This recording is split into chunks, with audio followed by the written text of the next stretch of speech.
What do you hope to accomplish today, Reverend? Well, the family has reached out for support. First, Thomas deserves the love and the best medical treatment America can afford, as has happened for the other Americans who contracted this terrible disease, Ebola. They were a bit late in getting started. I hope that the experiment is successful. Also, we were able to get for his mother and his nephew a place to stay, and Louise a place to stay. He must be treated as a patient with all of the human rights preserved, not as a criminal. And I would hope that we would be successful today at 5 o'clock. We hope to get ministers to have a prayer vigil at the hospital to begin to offer up medicine on the inside as well as a prayer vigil. How important is it for you to reach out and for the community to reach out to this man? Well, it's important, we must respond with method and science and not just with panic. In the time of Jesus, the panic was about leprosy, unclean, and to just separate. Jesus said, fight the disease, don't fight the leper. He stayed in the quarantine shelter, the leper all night long, as a way of affirming his love for the person and fighting the disease. We must have that same sense of love for Thomas and to embrace him and fight this disease. It's killing thousands of people. He said when he came to the country, did not know he had the disease. So much so he came to be with his loved ones. And then he took real sick. The symptoms showed up. Went to the hospital and with the Ebola.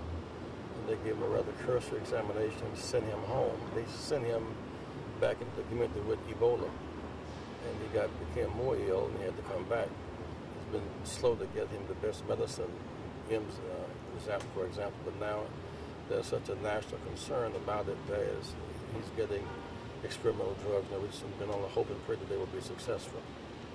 Do you think you'll be able to talk to Mr. Duncan, like via a phone conversation or something? I don't know. I'm not sure, but he's in that much shape physically to talk.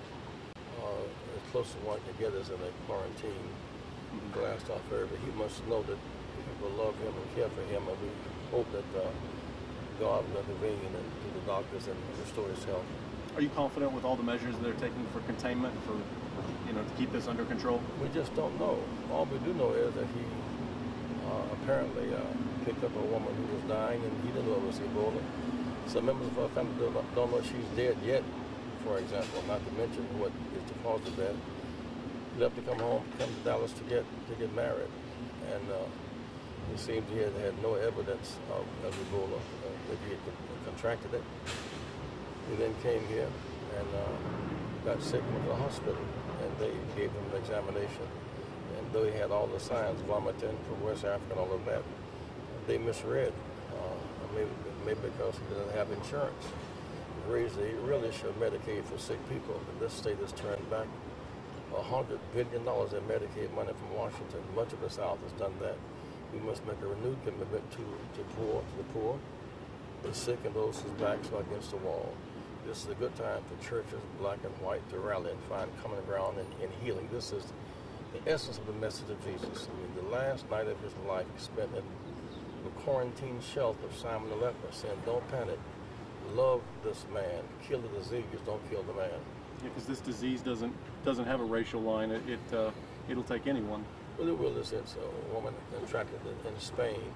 When the SARS epidemic came out of Asia, we didn't treat it with this much disdain. When the MERS epidemic came out of the Middle East, measles and some other issues came out of smallpox that came out of Europe. So we should not reduce this to an ethnic clamoring. This is a humane tragedy. It deserves human rights treatment and humane response. Thank you for your time, sir.